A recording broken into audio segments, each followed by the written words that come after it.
against the Portland Trail Blazers. The Sixers will look to end the first half, and I'm using that in quotes, on a high note as they take on the New York Knicks tonight in Philadelphia, and perhaps just as crucially, look to take the playoff tiebreaker should these two teams end up deadlocked when the season is over. Welcome to the PHLY Sixers pregame show live from the Xfinity Mobile studio, along with, well, neither Devon or Kyle because they need to break bread with the enemy, but have no fear because we do have Roy Borton joining us tonight, along with, as always, the MV Bree behind the glass. We're represented by Bet365, whatever the moment, it's never ordinary at Bet365.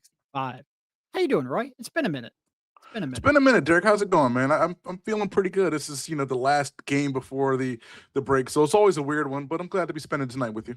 It is always a weird one. It's weird for a bunch of reasons. It's weird because it's the last game before the break. You don't know how much either team is truly going to care.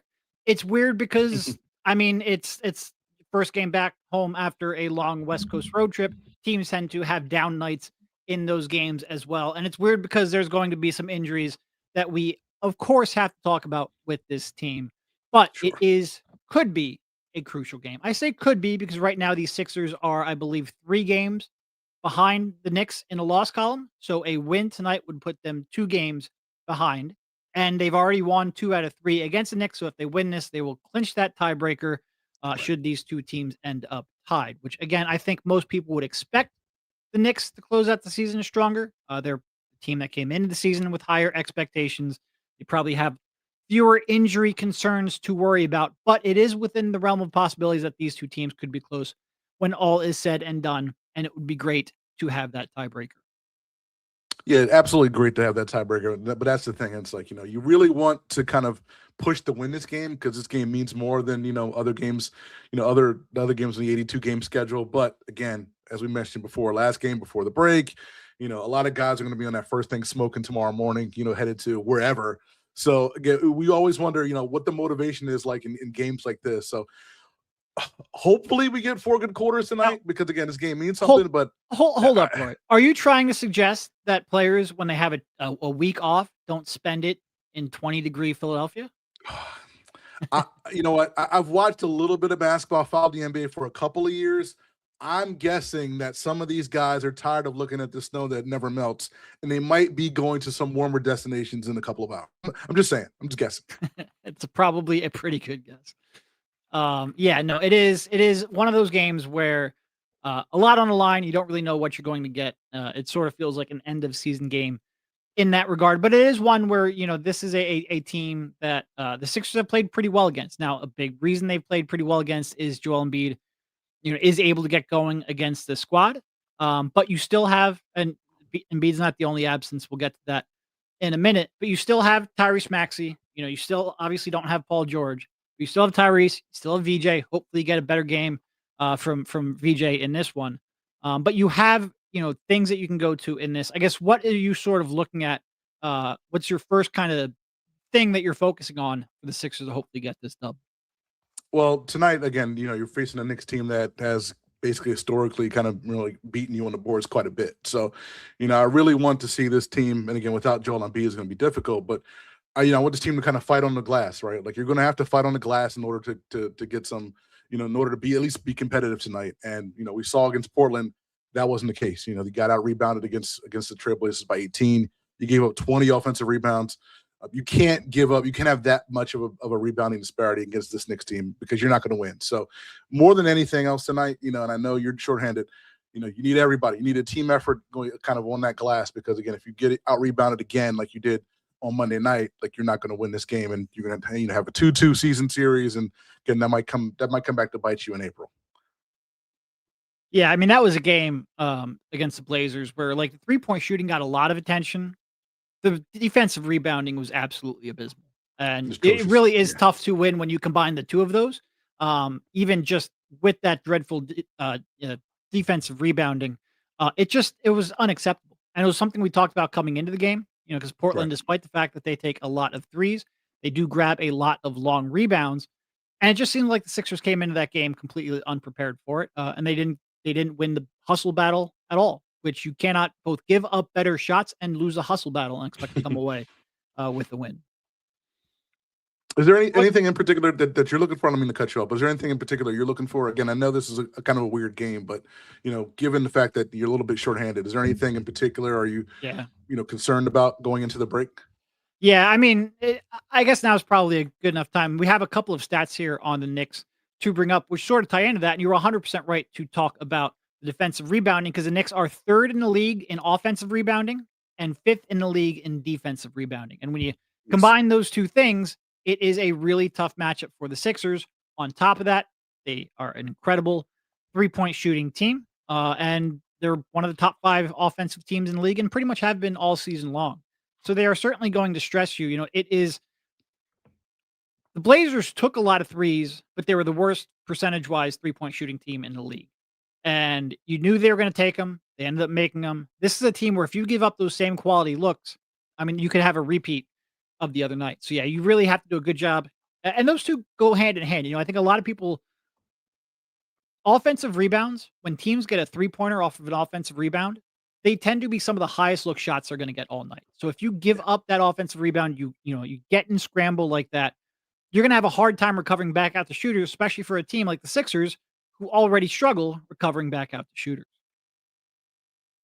Yeah, and to that point, like some of those points, the 3-pointers after the offensive rebounds, like those are, I call them loud points, but explosive points. Yeah. Like they're deflating, right? Like it's like you have a shot, you don't get the rebound, they kick it out for a 3. Like that takes a lot out of your defense, right? It just takes a lot out of your team.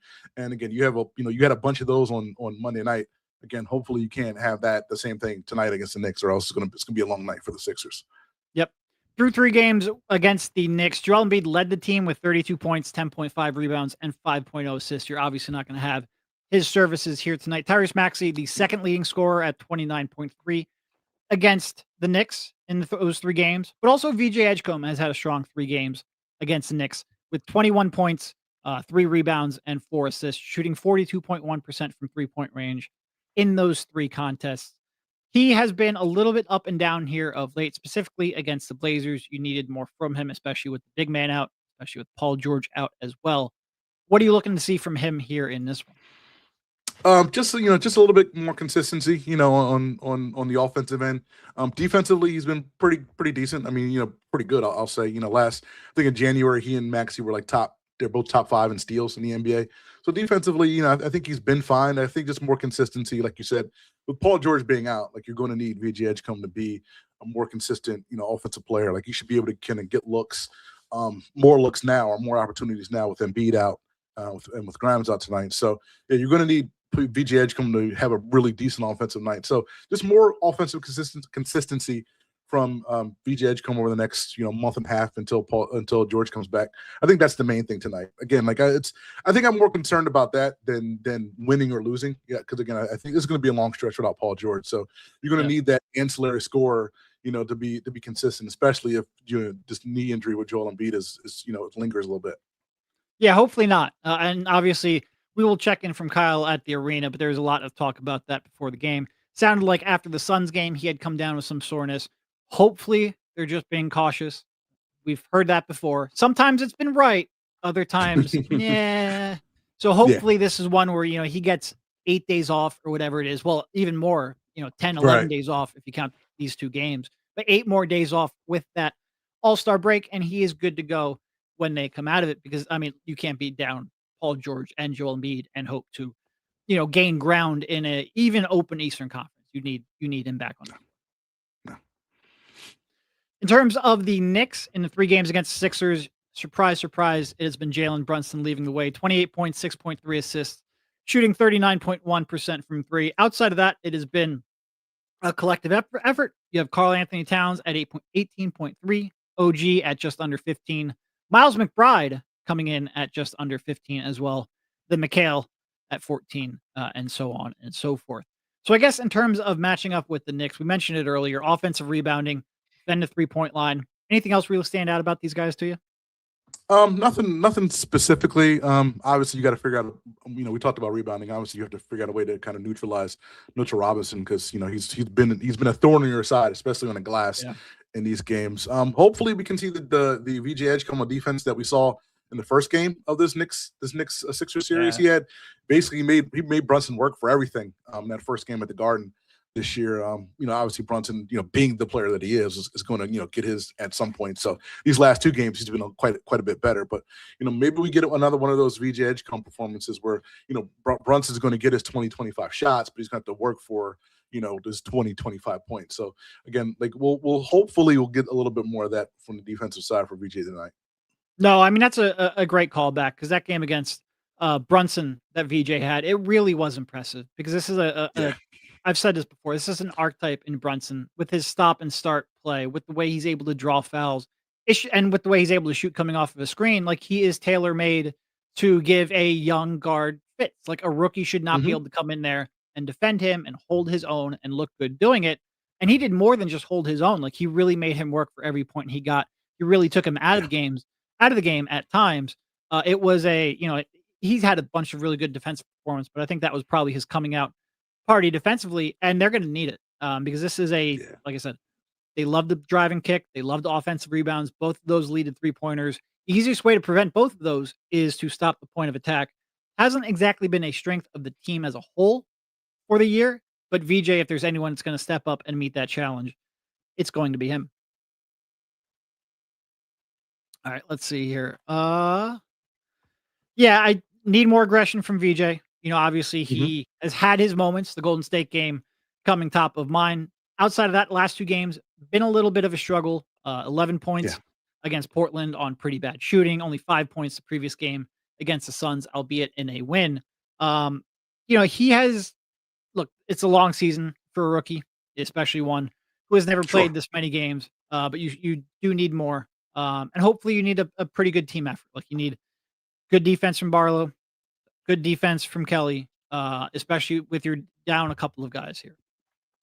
Absolutely, and to your benefit, the Knicks are coming off the back-to-back, and Hart, Bridges, Brunson, they were overtime last night too. Right? Overtime. They a bunch of those guys. I think Hart, Bridges, and Brunson all played 40+ minutes. I think Shamet played 38 minutes. I mean, you got a lot of guys who who are probably gas. So you are the fresher team tonight. You have the younger legs tonight. Again, you should be able to kind of get out and run a little bit early on this team, and hopefully that turns into a victory. Yeah, you do. Yes, you do. No, I mean, I think it's going to be a fascinating one. It is a team that their strengths match up pretty directly against the Sixers' weaknesses. Unfortunately, the Sixers have been able to offset that because they just have nobody that can really slow down Joel Embiid. Like I mentioned, 32 points, 10 rebounds, 5 assists. Been pretty much unstoppable in that matchup. You do not have, that card that you can play in this one. He cannot offset some of your other deficiencies, and they will see whether or not they can, really, I think calling out the glass is important, especially because we will get to it in a bit. I think there's who starts at that center spot and how well they compete on the glass is going to tell a lot of it, but it is a team effort. Like you need VJ to crash a glass. You need Kelly, you need Barlow, you need all of them to help out. Yeah, it's really going to be, this is really one of those 1-2 games, right? It's like how much 1-2 does each team have? Like the team who probably wants this game more, heading into the break is probably going to be the one who wants it. Like the Knicks, again, the Knicks really want to play this game. Again, I know they're, coming off the back-to-back, but they really want to play this game and go full bore. They probably, have, the deeper team, I'll say, in order to kind of get this win. So if they really want to go full bore for 48 minutes, they can probably pull this out with Embiid and Grimes being out. But again, the Sixers really want to prove a point, being shorthanded and wanting to win this series. Again, maybe they come out and maybe they're the initiators on tonight. So yeah, we've said it a million times, but I mean, this is one of those weird games to kind of predict because we just don't know which team is going to have the more energy, but it should be pretty fascinating.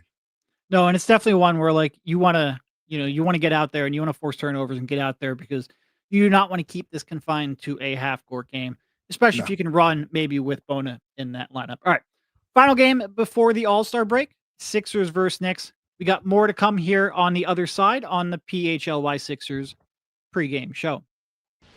Guys, covering the Sixers, you end up working a lot of late nights, and that means what you eat in the morning is super, super important. That's why the $5 big breakfast deal at Wawa comes in so clutch for me. I'm already going to be at Wawa anyway. I've been going there my whole life. So what's better than being able to get a sizzly? I love the bacon, egg, and cheese croissant. Any size, hot or iced coffee, plus a hash brown, and it's only $5. It's been my go-to. It's super clutch because it fills you up. It's a great price, and it's delicious. What more could you want from Wawa, one of our best friends for all these years? And if you want to make it sweet, want to switch it up a little bit, they have their caramel and chocolate craze flavors too. I got a big sweet tooth. Maybe you do too. There's all kinds of variety. So just stop by Wawa between 5 and 11 in the morning. It's limited times. You got to get in there to get that $5 big breakfast deal. Make sure you take advantage of it. You all know you want it. Got to have a Wawa just like us here at PHLY. Time to tell you about our presenting sponsor, Bet365. Whatever the moment, it's never ordinary at Bet365. Over 90 million users worldwide, 780 live events each year, and you get early payouts in the NBA and the NHL. Where else are you getting that? Nowhere but Bet365. And you can always find great super profit boosts, regular profit boosts as well. It's a great place to place your wagers on the games that you love. Also, for new customers and new customers only, guess what? You get $200 in bonus bets when you sign up. That's right, win or lose. You're also getting that nowhere else but Bet365. All you have to do is sign up using the code PHLY365, deposit $10, place a bet for $5, and you get $200 in bonus bets credit to your account. Bonus bets can be used on spreads, totals, player props, futures, and more. Whatever the moment, it's never ordinary at Bet365. Must be 21 plus and physically located in Pennsylvania. If you or someone you know has a gambling problem and wants help, call 1-800-GAMBLER. All right, we're back here on the PHLY Sixers pregame show. I'm Derek.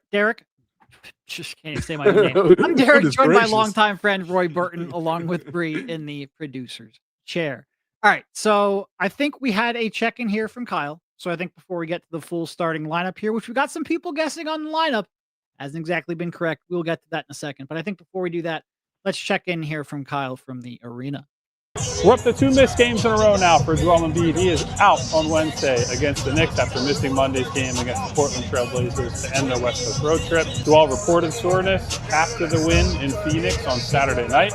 He was not good to go on Monday. Still not good to go now, but they're not showing a lot of concern about the right knee just yet. I mean, it's bothered him enough that he's not playing. I think it is improving a little bit, but just not quite there to get out there tonight. Anybody that's a little bit sore and dinged up has a chance here to get some treatment for a week and off their feet for a week, and he would certainly be included in that for sure. When the Sixers play the Knicks, the first thing that most fans think about is the rebounding battle. Obviously, not having Joel Embiid out there is going to hurt in that department. But Nick Nurse's mind goes somewhere else to start. And it's just the fact that he is the hub of their offense. He is a guy to look to as both a scorer and a playmaker. And he said flat out, every single guy that hits the floor tonight has got to help make up for Joel Embiid's absence on the I think anytime we're without Joel, we gotta, I think offensively is where we gotta make sure that lots of guys pitch in to, cover all that he creates offensively, right? That's the biggest thing. I think, we'll have some size in there for rebounding. Obviously, the rebounding really hurt us last game. They really do a great job most games against everybody with that. But I think just the offensive creation, it can't be one guy. It's got to be, everybody that hits the floor is going to have to chip in. Final game before the All-Star break is always a weird one. You never know who's motivated and who's thinking about that flight to Cancun or whatever other sunny destination that they're off to. The Knicks are on a back-to-back. We'll see what wins out tonight. Kyle mentioning almost the exact same thing Roy said at the start of the show, pretty much verbatim. It's like he read your mind. But yeah, it is. Look, they can say they're not concerned about Joel Embiid. I hope they're right. I hope that's truly what it is. Every time he misses a game, and look, he has played way more regularly than I think pretty much anyone could have expected. Like we mentioned this in the last game, up until this point, he had played the only games he had missed were on back-to-backs for about the last 5 or 6 weeks. I truly never expected him to be this regular of a contributor. So if there's a little bit of a flare-up in terms of his pain, be ultra conservative. These 2 games ultimately don't matter. Get him back ready to go. It's just we've all just been burned so many times. Sure. We hope that they're true, that what they're saying is true. We're just going to have to wait and see it a little bit. Yeah, just be conservative. Again, like you said, like this man's been playing, more basketball over the past 2 months than any of us probably would have predicted at this point, right? And over that stretch, 22 straight games, scoring 20 points or more. He's played fantastic. He's been unbelievable. He averaged 30 points, 30 points in January. Like he's been phenomenal. Like if he needs to take, like you said, a couple extra days off, go heading into the break, that's fine. Like this is a long-term thing. Like let's kind of, do whatever we can to mitigate whatever issues he has now so that he's, fresh and ready to go come April and May. So no issues with him not playing tonight. 30 per night in January, but not an all-star. That instead goes to Brandon Ingram. Shout out Brandon Ingram. Jeez. It happens. All right. So I think with that, we'll probably get into the starting lineup. We've already pretty much mentioned that Embiid and Grimes are out, but here we have the starting lineup. Obviously, you have Maxey and VJ in the backcourt, Kelly and Barlow at the forwards, and then Adem Bona, I think, probably getting the surprise start, or at least surprise from some. Surprise specifically from, I think it was Larry in the chat, Larry K in the chat, who was sure that Drummond was going to start. And quite frankly, Drummond has started, I think, 4 of the last 5 games that Embiid was out, including the one in Portland, but he did struggle. Adem is a interesting choice in this one, given how good New York is on the glass. Hasn't exactly been Adem's strong suit, but he does give you more athleticism. He gives you, quite frankly, more effort, more mobility than Drummond does. And I guess they're hoping that will win out. Yeah, I guess. Like again, I probably would have, as we talked about before, I probably would have started the stronger rebounder. Dem Bona, not the greatest hands, when it comes to grabbing actual rebounds.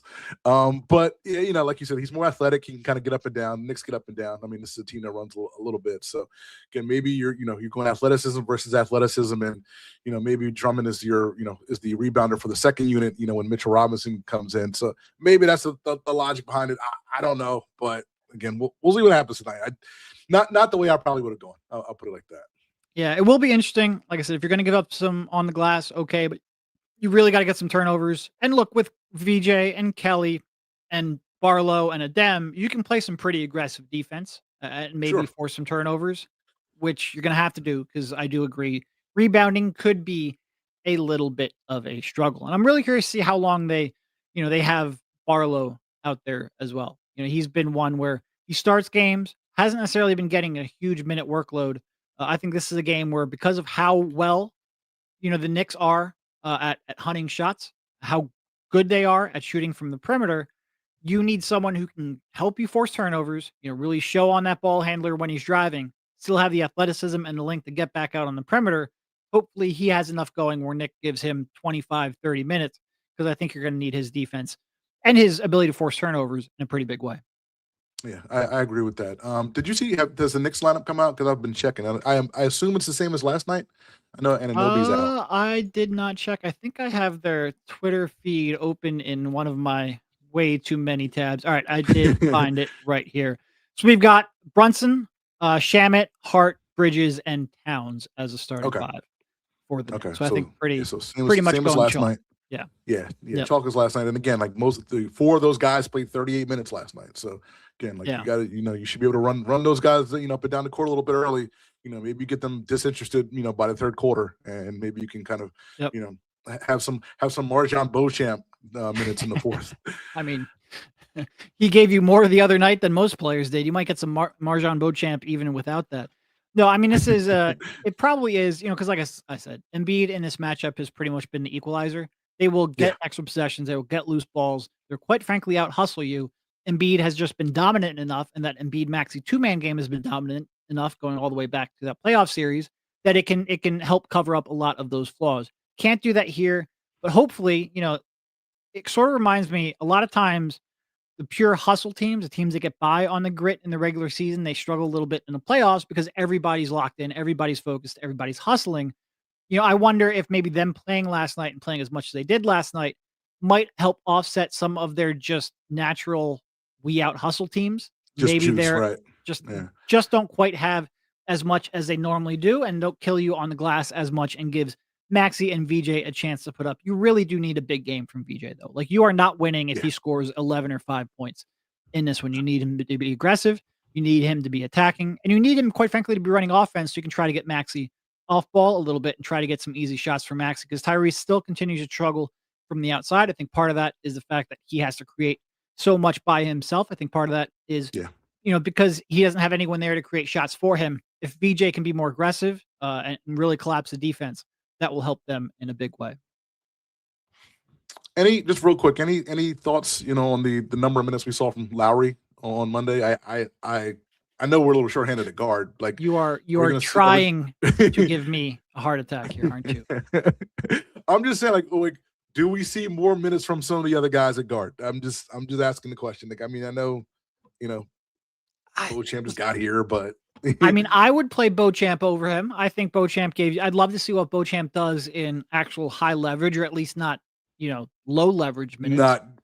Not garbage time. Yeah. Right. I'll try pretty much anyone over Kyle at this point. Like, I'm willing to get weird. I know I think he ended up being the highest plus minus person on the team in that game, which tells you how much single game plus minus matters. It doesn't. He didn't do anything to warrant more playing time, but you're running out of bodies. Yeah. All right. Okay. I think probably get to I think Bree has some pre-games pick here. So let's get to those Bet365 pre-game picks. Once again, as always, presented by Bet365. Whatever the moment, it's never ordinary at Bet365. So, all right. Oh, and Roy's got some. I didn't even know Roy had some picks. They let me do it, folks. They let me do it today. They finally let me do it. Bree has Brunson with 3+ threes, Bridges with 2+ threes, and Josh Hart with 10 points or more. That's a plus 225. Why don't you, Roy, since you're here, why don't you explain your thinking on your picks? So Maxey, and again, I actually put these in before we got the lineups, before we got the injury news. So Maxey plus 25 points.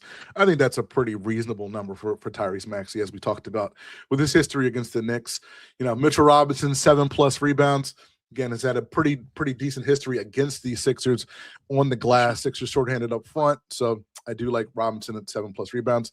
And Diawara should get some pretty decent minutes tonight with no Anunoby tonight. So 5+ points. That SGP is 310-ish. Again, it might be somewhere in that range. I put it in before Embiid went out. So might not quite be that number, but I like those 3 bets tonight. There you go. I like it. I think that's a creative 3-bet parlay. And once again, you can place those bets at Bet365. Use code PHLY365 when you do sign up. All right. Any other final thoughts here, Roy, before we close out this one? Not really. I just want to say, I'm feeling better about, the Sixers, run of games at home. Like for a while, like they were kind of like a little hit or miss at home. They've been playing a little bit better at home. Yeah. And hopefully we can kind of keep that momentum going. Sadly, again, this is home game, I think 32, I believe, of the season. So it's there. They don't have that many home games left, sadly enough. So unfortunately, they don't have a lot of home games left to kind of, like bolster up that record. But again, you're at home, against a team that you should beat. I'm hopefully, as someone said in the chat, hopefully we get to hear the song tonight. I agree with that. And really what I want, like I said, I'd love to see Barlow play a heavy minutes, because I think you've got to be pretty crazy on defense to try to force turnovers, get extra possessions, win the possession battle, and get out on the break. So I hope he has a big night, and a lot of times that means playing time, big night. And I want to see VJ really, really aggressive. Like I really don't want to see him come out there. And look, he took 13 shots the other night. I just want to see more from him, and really more downhill from him. And I think if they do that, they will have a chance here to compete, even in a relatively tough matchup, especially without the big men out there. All right, I think that will do us. Once again, obviously, come back, check out, a couple minutes after the game, we'll be live breaking it down. Head on over to the PHLY Sports YouTube channel for that. For Roy, for Bree, we thank you all for tuning in, and we will talk to you soon.